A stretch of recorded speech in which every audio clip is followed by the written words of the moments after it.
Saya tidak boleh kapok dan saya nggak akan kapok. Ini live ya, saya nggak akan kapok karena menyuarakan kebenaran itu perintah, hukumnya wajib. Ya, saya tidak akan kapok. Saya menyerang kebijakan, bukan orang. Di handphone saya ini ada data pejabat-pejabat yang zina. Ada pejabat zina. Saya nggak ungkap, saya biarin aja. Karena zina ya sudahlah urusan dia. Tapi kalau koruptor pas bongkar. Tapi pejabat bukan berarti saya diamkan, saya WA dia. Ini sebagai sesama muslim, saya ingatkan antum sekarang pejabat, makan uang rakyat, makan pajak rakyat. Saya kasih peringatan pertama, taubatan.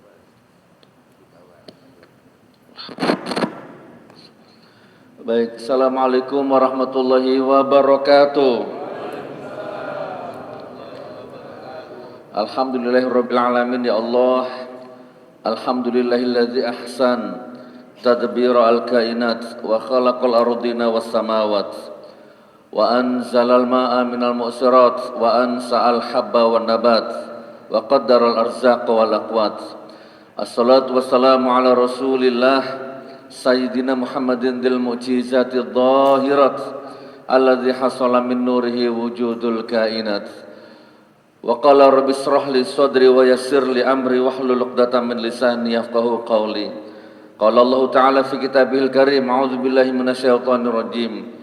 Wa may yattaqillaha yaj'al lahu makhraja wa yarzuqhu min haitsu la yahtasib. Wa may yatawakkal 'ala Allahi fa huwa hasbuh. Innallaha balighu amrih. Qad ja'ala Allahu likulli syai'in qadra. Shadaqallahul azim, amma ba'du. Baik Bapak Ibu, sebelum saya mulai supaya berkahnya padat, auranya dapat, dan saya doakan Anda, ini masih ada tempat yang kosong. Ya Allah, siapa yang mau maju ke depan, saya doakan lunas utangnya. Nah, nih, coba sini Ustaz. Makin maju makin bagus ya, Masya Allah. Saya jauh dari Jawa Timur, insya Allah ya, musafir. Nah kan enak kalau gini, tidak ada jarak di antara kita. Ini berarti banyak punya utang semua ya. Tidak apa-apa, catat ini, tidak apa-apa punya utang. Yang penting nanti ketika sakaratul maut utangnya lunas. Jadi menghadap Allahnya itu nggak punya hisab, nggak berat hisabnya. Ya ayyatuhan nafsul mutmainnah, gitu ya, irji'i ila rabbiki radiyatan mardiyah. Jadi dijemput dalam kondisi ridho dan diridhoi, utangnya udah lunas semua. Kalau toh belum lunas, mudah-mudahan ahli waris kita melunasi. Karena kita waktu hidup menjadi suami yang baik, menjadi ayah yang baik, membentuk keluarga yang baik, maka begitu kita meninggal, keluarga kita tinggalkan pun akhirnya baik gitu, berkualitas. Nah, kurang lebih seperti itu. Alhamdulillah. Tidak apa-apa punya utang, yang penting bukan riba. Gak enak kalau tidak punya utang ya.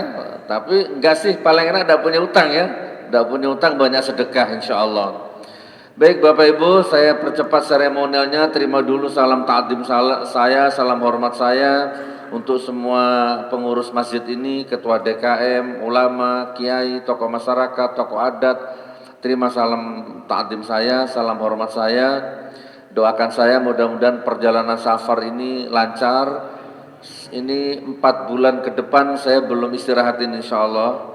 Surabaya, Malang, sejabodetabek, Padang dan sekitarnya, Pasaman, Solo, Bukit Tinggi kemarin itu.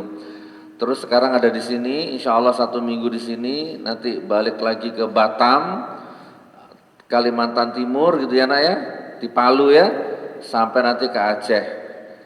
Pasca saya bebas dari penjara kemarin, 25 April, saya bebas dari penjara 3 bulan yang lalu. Di penjara saya 2 kali Bapak Ibu. Pertama 10 bulan di Bareskrim. Waktu itu yang laporkan saya Gus Yakut, Menteri Agama, karena mencemarkan nama baik Banser katanya. Waktu itu ya, alhamdulillah saya jalani 10 bulan. Nah, sekarang saya baca berita kemarin Gus Yakut dipanggil KPK, diperiksa ya, wallahu a'lam bishawab. Lalu saya bebas, belum lama ditangkap lagi, dipenjara lagi 4 tahun. Ini ngeri nih, tuntutannya 10 tahun, jadi jaksa nuntut saya 10 tahun, divonis 6 tahun. Jadi saya jalani kurang lebih 4 tahun. Kasusnya ijazah palsu. Ijazah palsu yang sampai sekarang belum pernah muncul. Allahu Akbar. Tadi malam saya diundang Kompas TV. Terus nanti hari Selasa, ada yang pernah lihat acara Rakyat Bersuara? Ainus, hari Selasa toh jam 7, nanti saya hadir sana. Insya Allah Selasa pagi saya ke Jakarta sebentar, selesai Ainus saya balik lagi ke sini nanti. Saya tidur di hotel nih daerah sini, nanti beliau yang tahu ini. Main-main ke hotel Pak ya. Jadi di penjara 4 tahun. Tapi saya tidak menyesal, saya tidak kapok. Waktu proses sidang berjalan, ada pengacara datang ke saya, Gus, ada kabar kalau Gus Nur mau minta maaf sama keluarganya Pak Jokowi, sama guru-gurunya Pak Jokowi atau siapalah, pokoknya minta maaf di media, itu sekarang Gus Nur bebas. Minta maaf sekarang bebas. Minta maaf sekarang, besok bebas. Tapi saya milih di penjara Pak, saya nggak mau bebas. Karena ini menyangkut prinsip, ini menyangkut keyakinan. Dari awal saya sudah yakin ini amar ma'ruf nahi munkar. Itu dari awal sudah. Rasanya saya berat kalau harus menggagalkan itu, saya nggak mampu. Saya harus memberikan contoh kepada anak istri saya. Video-video saya, perjuangan saya ditonton anak istri saya. Saya selalu ngomong amar ma'ruf nahi munkar, hak-hak batil-batil, tidak boleh toleransi. Terus tiba-tiba saya harus kalah, toleransi minta maaf, saya nggak bisa Pak. Ya, saya bisa kalahkan 1000 orang, tapi bukan itu yang hebat Pak. Yang hebat itu bukan yang kalahkan 1000 orang, yang hebat itu orang yang bisa mengalahkan egonya di depan anak istrinya, yang bisa mengalahkan egonya di depan bapak ibunya, ayah bundanya, yang bisa mengalahkan egonya di depan Al-Quran, di depan Allah. Jadi kalau waktunya sholat, tutup handphonenya, sholat, tegakkan tepat waktu. Waktunya sholat, tutup tokonya, tegakkan sholat tepat waktu. Ada tamu, walaupun presiden, waktunya sholat, tutup pertemuannya, ajak sholat dulu presidennya, tepat waktu. Nah itu baru hebat itu Pak. Berantem sama istrinya, suami istri berantem, cekcok tinggi, tiba-tiba azan, Allahu Akbar, Allahu Akbar. Nah sebagai suami, sebagai presiden, stop. Manggil apa sama istri? Di sini manggil apa? Yayang, bebek. Yang gimana nih yang lagi berantem ini? Adzan. Sebagai suami, aku perintahkan kita sholat dulu berjamaah. Nanti selesai sholat berantem lagi, tidak apa-apa. Ayo sholat. Akhirnya berjamaah toh, dalam suasana emosi berjamaah. Suaminya ngimamin, waladhdallin. Istrinya masih emosi Pak, jawab, amin. Gak apa-apa. Rakaat kedua, waladhdallin. Istrinya sudah mulai tidak emosi, amin. Akhirnya salam, assalamualaikum, assalamualaikum. Lanjut, Bapak sampaikan, gimana? Yang lanjut berantem atau bagaimana? Istrinya jawab, iya lanjut di kasur sajalah ya. Berantemnya di tempat tidur ya. Jihad fisabilillah. Jadi begitu saudaraku. Bismillah. Perjuangan itu banyak macamnya. Suami berjuang siang dan malam, siap mati berkalang tanah demi kemuliaan anak istrinya, itu juga jihad. Mati syahid. Serius Pak. Bahkan kalau siapa di ruangan ini yang sudah kerja keras bertahun-tahun tapi tidak ada peningkatan, utang tidak lunas-lunas, masalah nggak berhenti-berhenti. Nah coba, jangan-jangan salah satunya adalah energi negatif di dalam rumah tanggamu yang terlalu banyak. Coba Bapak Ibu, sebelum saya masuk materi inti ya, coba mulai sekarang bapak-bapak ini setiap mau berangkat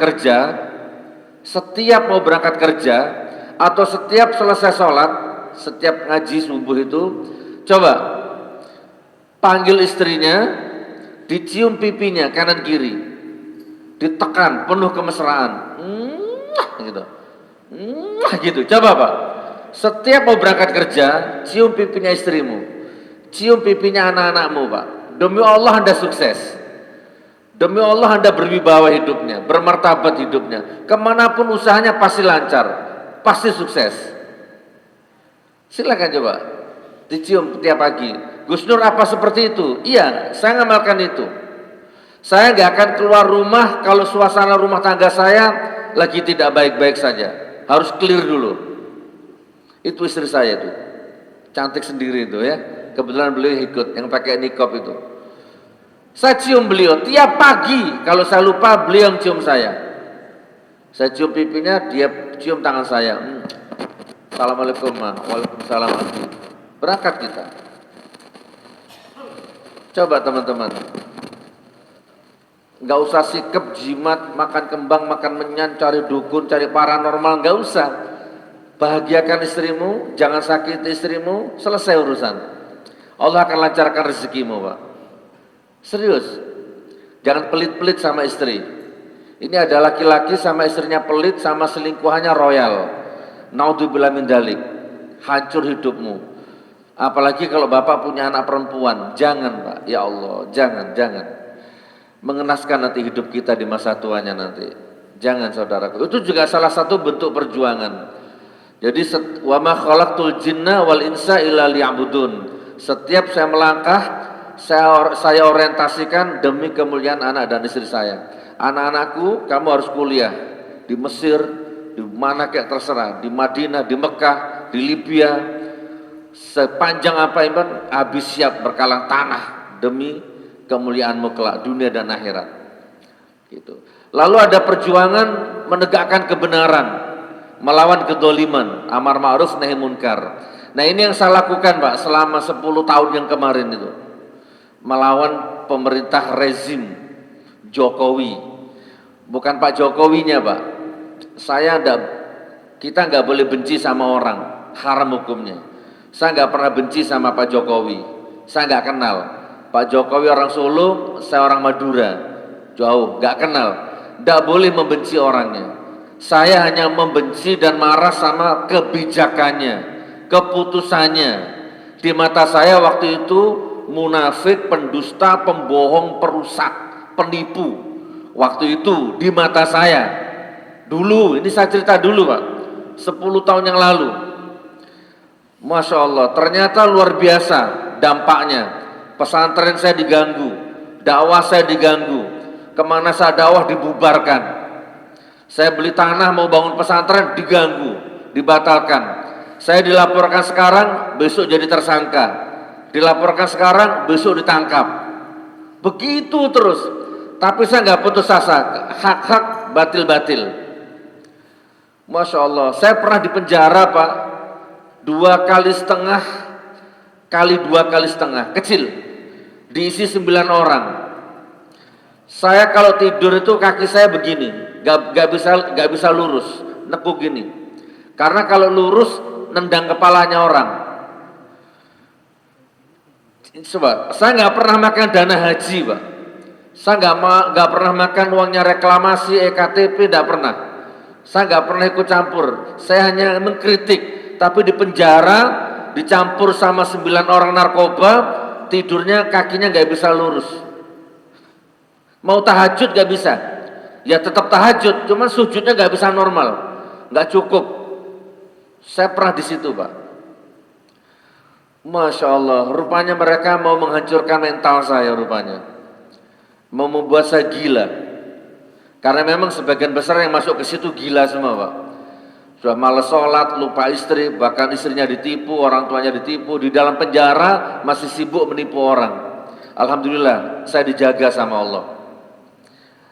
Resepnya ada di sini, surat Muhammad ayat 7. Jadi kalau Anda dalam keadaan terjepit, terpojok, tersudut, ya, Anda dalam posisi udah gak ada jalan keluar, apapun itu, ekonomi, utang, rumah tangga, apapun, solusinya ada di Al-Quran.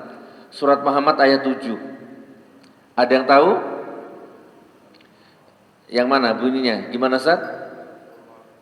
Nah, nanti dibuka Al-Quran, diamalkan ini Pak, coba amalkan. Insya Allah Pak, amalkan. Al-Qurannya dibuka, di posisi kanan, baris ke-10, surat Muhammad ayat 7. 1, 2, 3, 4, 5, 6, 7, 8, 9, 10. Atau kalau dari bawah, baris ke-5. Ya ayyuhalladzina amanu in tansurullaha yansurkum wa yutsabbit aqdamakum. Amalkan itu. Hei orang-orang beriman, tolonglah agama Allah. Allah pasti menolongmu. Dikurung kata-kata pastinya itu. Hei orang-orang beriman, tolonglah agama Allah. Allah pasti apa?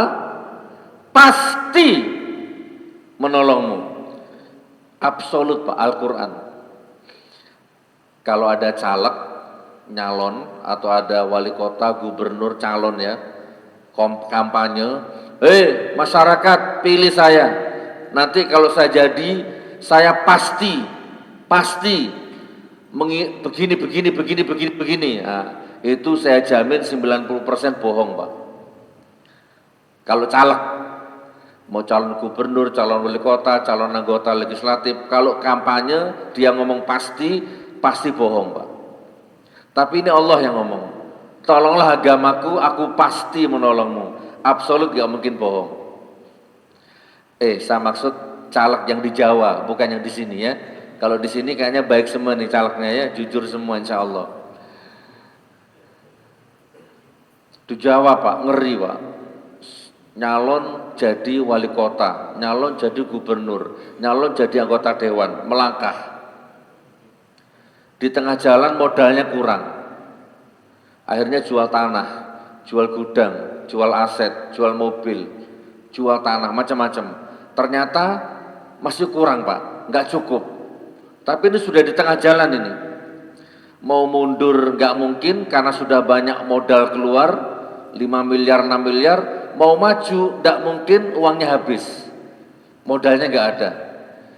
Nah, pada titik itu datang pemodal, boleh oligarki, boleh bandar, boleh apa. Kalau nasional mungkin 9 naga, kalau provinsi 9 cacing, mungkin ya, dimodali Pak. Terjadilah deal-deal politik. Makanya begitu dia jadi, nggak ada Pak, rakyat nggak ada Pak. Yang ada bayar utang, korupsi. Dia lupa kalau dia disumpah sama Quran. Makanya rata-rata hidupnya hancur, jabatannya nggak berkah. Karena dari awal sudah salah sistemnya. Itu Pak. Tapi ini Allah yang bilang, tolong agama Allah, Allah pasti menolongmu.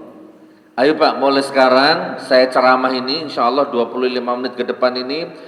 Ayo, tolong agama Allah, tolong agama Allah, tolong agama Allah, tolong agama Allah.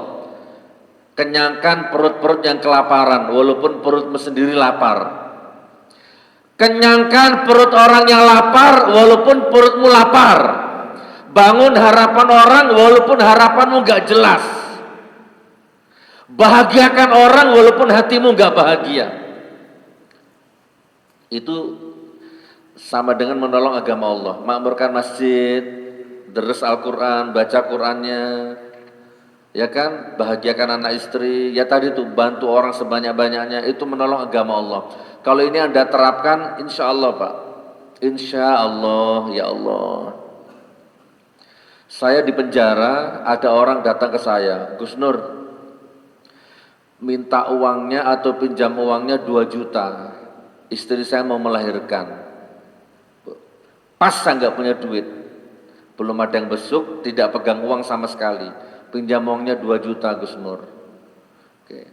Saya tanya, kamu kenapa kok masuk penjara? Istri mau melahirkan, kamu masuk penjara. Kenapa? Saya nyuri motor.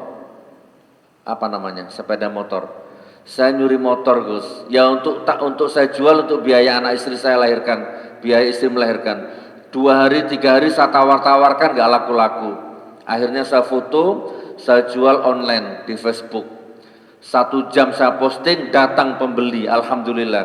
Yang beli yang punya motor. Bawa polisi, akhirnya ditangkap.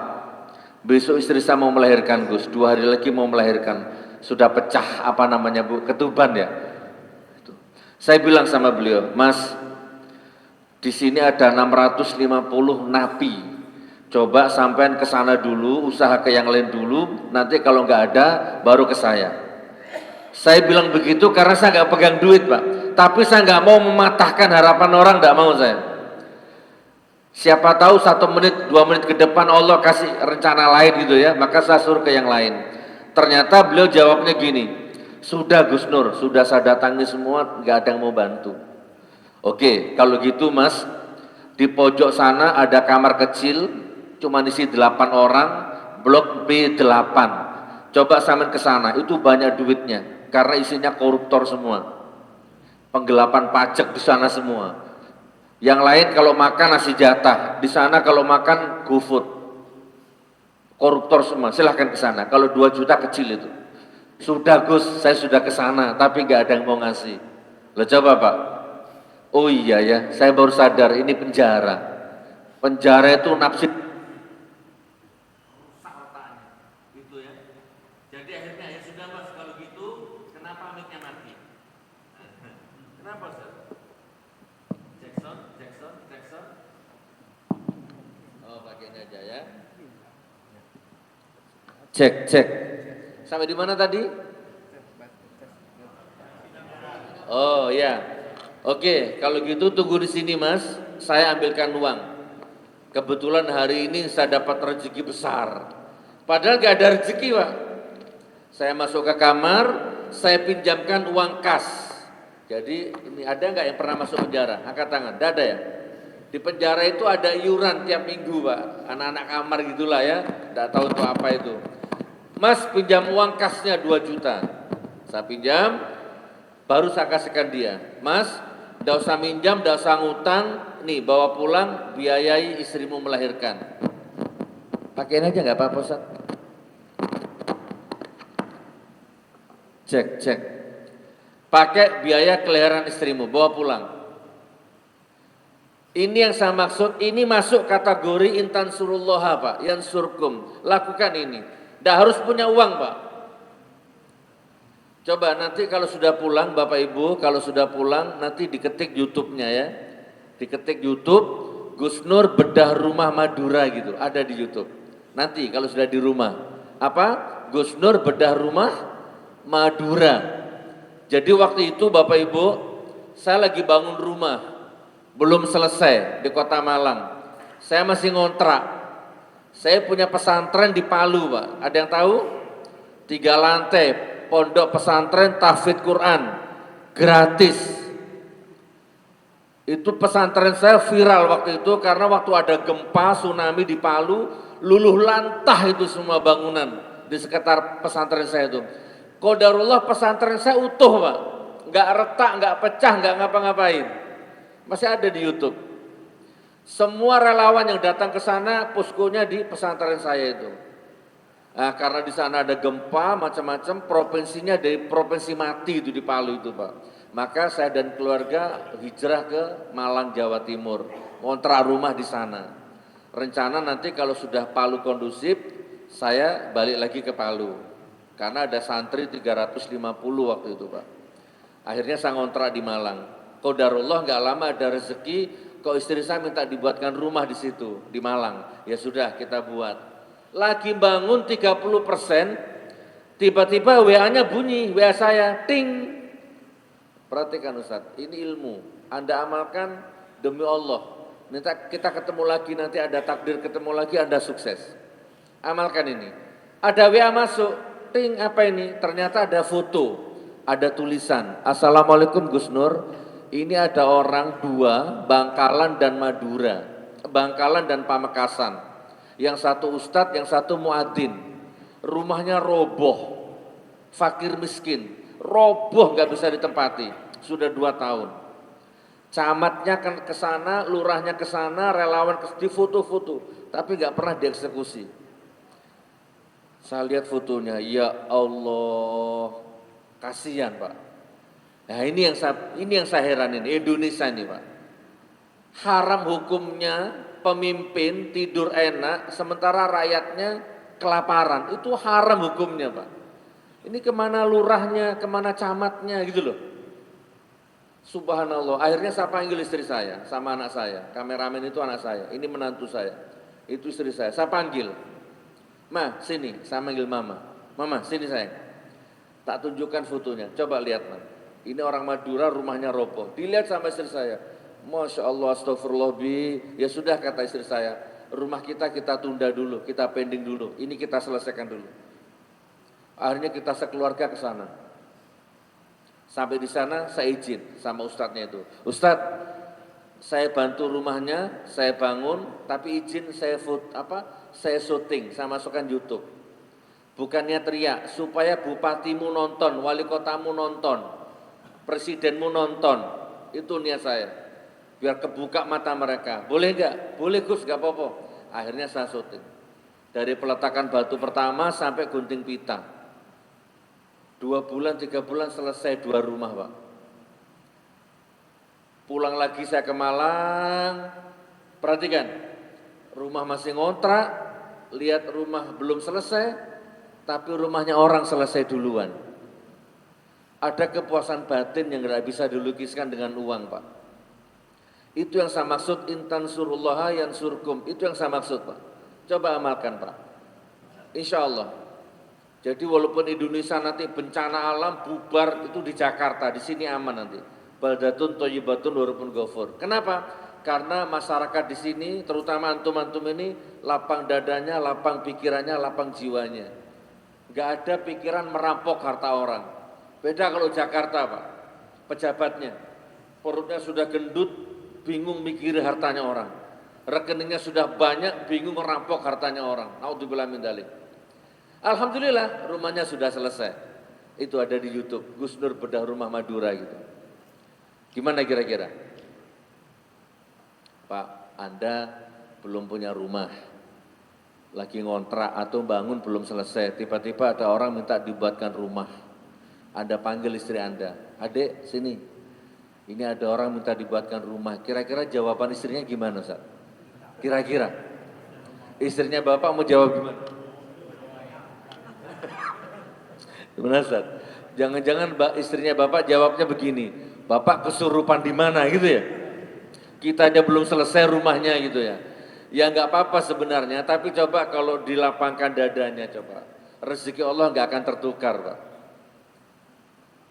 Siapa di ruangan ini yang dikejar utang? 100 juta, 500 juta. 1 bulan harus lunas. Ini tak kasih ilmunya. 1 miliar, 1 bulan harus lunas. Gampang Pak. Kalau memang sudah nggak ada yang dijual, nggak ada aset untuk dijual, ya sudah, nggak usah dipikirkan utangnya, hadapi saja. Mulai sejak itu bangun algoritma. Ada yang punya uang 100 atau 50, saya kasih contoh. Mas Yoga, Rizky ada 50, 100, saya kasih contoh. Coba diamalkan ilmu ini. Nah, siapa namanya Pak Haji? Pak Abridar. Nah, Pak Abridar, bayar utang Anda 100 juta. Saya kasih tempo 1 minggu. Secara akal nggak mungkin Pak, 100 juta 1 minggu. Sementara sekarang cuma punya uang 50.000. Gimana caranya? 1 minggu harus bayar 1 juta, 100 juta. Hari ini punya uang 50.000. Bagaimana 50.000 ini supaya jadi 100 juta? Dimasukkan ke bank, BNI, BCA, Mandiri, Muamalat. Kira-kira 1 bulan jadi 100 juta enggak? Enggak Pak. Jadi gimana caranya Gus Nur? Belikan nasi. Kalau di Jakarta nasi uduk. Kalau di Padang lontong. Untuk sarapan itu loh. Kalau di sini nasi apa? Nasi kucing. Kalau di sini apa? Hah? Rames. Dibelikan nasi rames dapat berapa? Dapat 5. 2 bungkus. Oh, 1 bungkusnya berapa? 20. Ya udah berarti dapat 2 bungkus. Bu, beli nasi rames 2 bungkus.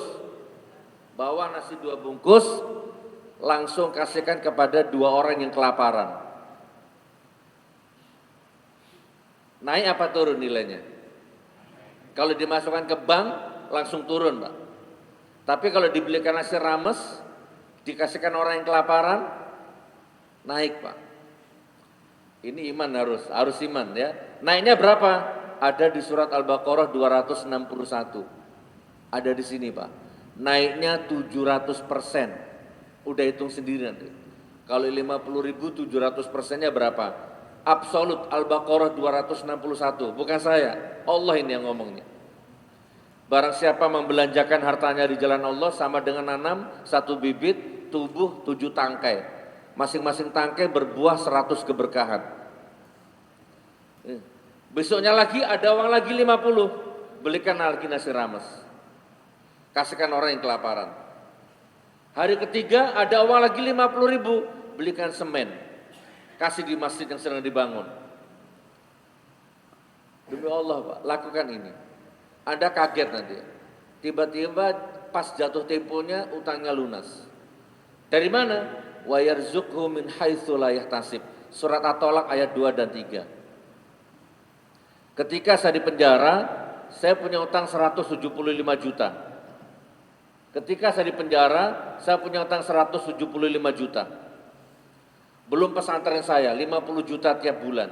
Listrik, gaji ustadz, gaji marbot, macam-macam itu.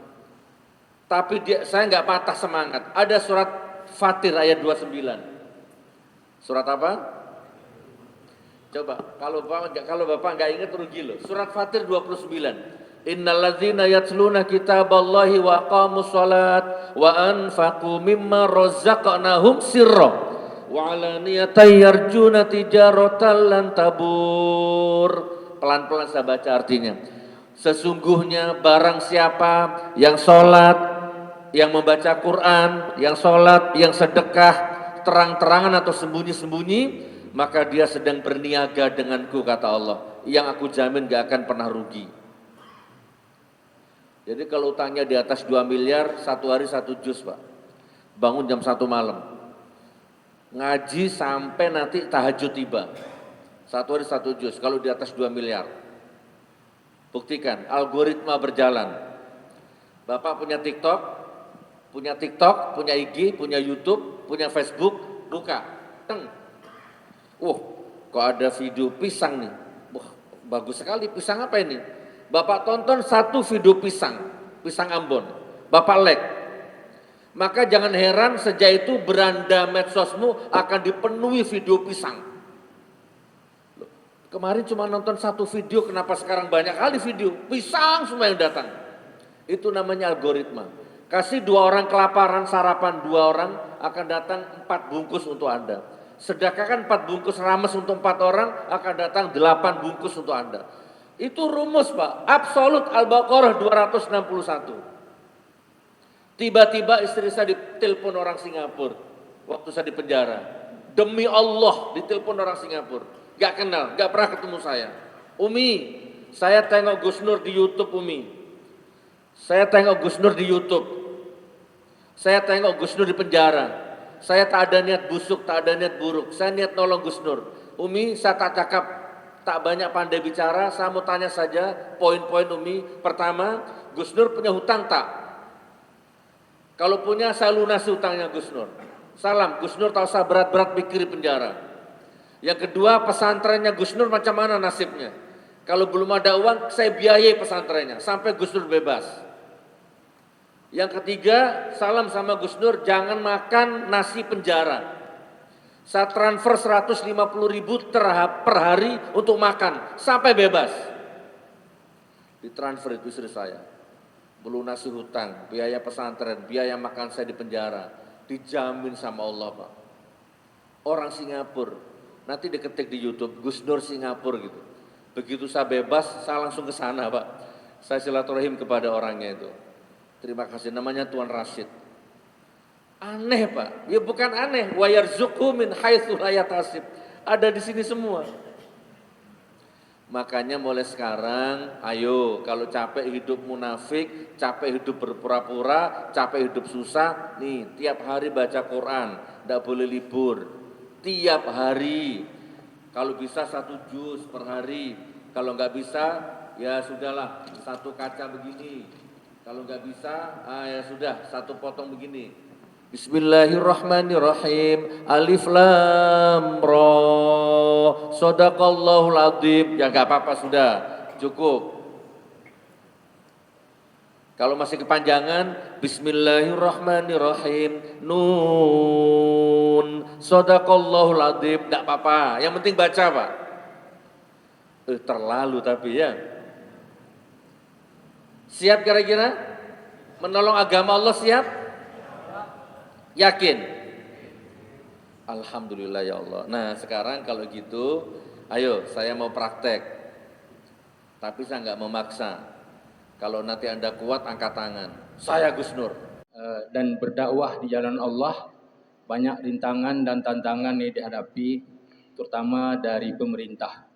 Apakah ke depan Gus Nur jera atau kapuk kalau bahasa Jawanya, kalau kami bahasa Melayu di sini jera untuk melakukan lagi seterusnya. Terima kasih. Assalamualaikum warahmatullahi wabarakatuh. Waalaikumsalam. Kalau ada sumur di ladang, bolehlah kami numpang mandi. Kalau ada umur kami panjang, insya Allah kita berjumpa kembali. Masya Allah. Saya tidak boleh kapok, dan saya nggak akan kapok. Inilah saya nggak akan kapok.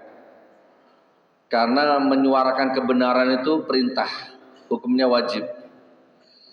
Ya, saya tidak akan kapok. Saya menyerang kebijakan, bukan orang. Di handphone saya ini ada data pejabat-pejabat yang zina. Ada pejabat zina. Saya nggak ungkap, saya biarin aja. Karena zina ya sudahlah urusan dia. Tapi kalau koruptor pasti bongkar. Tapi pejabat bukan berarti saya diamkan, saya WA dia. Ini sebagai sesama muslim, saya ingatkan antum sekarang pejabat, makan uang rakyat, makan pajak rakyat. Saya kasih peringatan pertama, taubatan nasuha, minta maaf sama anak istrimu. Kalau enggak, saya hancurkan antum nanti lewat perzinahan ini. Saya bongkar. Saya gitu, Pak. Haram hukumnya takut kepada selain Allah, Pak. Tidak boleh. Tadi malam kalau Anda lihat Kompas, 2 arah ya. 2 arah. Tadi malam saya diwawancara Kompas, Pak. Masih ada itu di YouTube. Gus Nur Kompas. Saya lawan tadi malam. Projo-projo itu, relawan-relawan itu. Ada tadi malam live. Saya live pakai Zoom di rumah makan Padang di sini kemarin tuh. Gitu ya. Jadi tidak, Pak. Kalau saya koruptor, saya kapok. Kalau di penjara ini membuat anak istri saya tercemar namanya, saya kapok. Istri saya bangga, anak saya bangga. Ini saya 2 bulan gak istirahat ini, keliling Nusantara nih. Berarti alam meminta atau saya bukan Pak, memecah belah bangsa, menebarkan kebencian, provokator seperti yang mereka tuduhkan ke saya. Kalau memang itu benar, nggak mungkin saya diundang, Pak. Nggak mungkin jadwal padat ini dakwah seperti ini. Oke, saya jawab, saya tidak kapok. Saya tidak kapok. Ya. Saya di sidang 6 bulan, ijazah aslinya tidak pernah muncul di pengadilan. Ya, tapi saya tidak kapok. Dan saya nggak benci, saya nggak dendam. Saya sudah maafkan siapapun. Saya dengar katanya sekarang sakit kulit katanya. Saya doakan cepat sembuh. Nanti kalau beliau wafat, insya Allah kalau saya diminta, saya mau sholatkan jenazahnya. Walaupun dia pernah memenjarakan saya. Gitu ya. Marah saya, benci saya karena Allah, bukan karena orangnya, Pak. Penipu, penjilat, perusak, pembohong, pendusta. Utang 10.000 triliun. Ada ekonom di sini? Kalau ada ekonom izin, berapa utang Indonesia sekarang? Ada data mengatakan 7.144 triliun. Ada yang mengatakan 10.000 triliun. Bu, bunganya 400 triliun. bunganya. Ini 50 tahun ke depan belum tentu lunas, Pak. 50 tahun ke depan belum tentu lunas. Artinya anak cucumu sudah menanggung hutang, Pak. Marah saya. Jadi kalau di Abu Dhabi ada orang melahirkan, langsung dibiayai sama pemerintah. Proses kelahirannya, pendidikannya dijamin sama pemerintah. Di Abu Dhabi, di Dubai, Uni Emirat Arab, Norwegia, Finlandia, banyak Pak di luar negeri. Begitu istrinya melahirkan, langsung biaya pendidikannya, biaya rumah sakitnya, bahkan dikasih tunjangan 80%. Banyak Pak, itu luar negeri itu. Coba kalau di sini Pak, istrimu melahirkan, procot, langsung stempel, utang 26 juta Pak. Jadi kalau istrimu melahirkan, biaya sendiri. Begitu anaknya lahir, langsung kena beban utang 26 juta itu anakmu itu. Padahal yang utang bukan kita Pak. Ini kan live ini. Masa urusan seperti itu saya suruh kapok? Nggak mau saya. Saya tuntut sampai kiamat, saya tuntut. Gitu saudaraku ya. Takbir. Sudah, yuk kita sholawatan satu kali. Sallallahu ala Muhammad, sallallahu alaihi wasallam, sallallahu ala Muhammad, sallallahu alaihi wasallam. Kalau mau ke hotel saya tunggu, saya masih 4 hari di sini. Tadi itu dihitung kurang sekitar 240 juta untuk lantai 2. Monggo kalau Anda mau sedekah pribadi tanpa diliput 1 miliar, 10 juta, 5 juta monggo, nggak apa-apa. 10 ribu monggo, sampai ketemu di surganya Allah nanti. Secara formal saya tutup, nanti foto-foto. Tadi saya lihat banyak makanan di situ ya, berarti ada makan-makan ya. Alhamdulillah. Itu istri saya Bu, kalau mau foto-foto silahkan. Beliau punya jamaah banyak, beliau punya TikTok, solusi rumah tangga kacau. Jadi kalau ada rumah tangga kacau sama beliau Bu, gratis gak usah bayar ya. Assalamualaikum warahmatullahi wabarakatuh.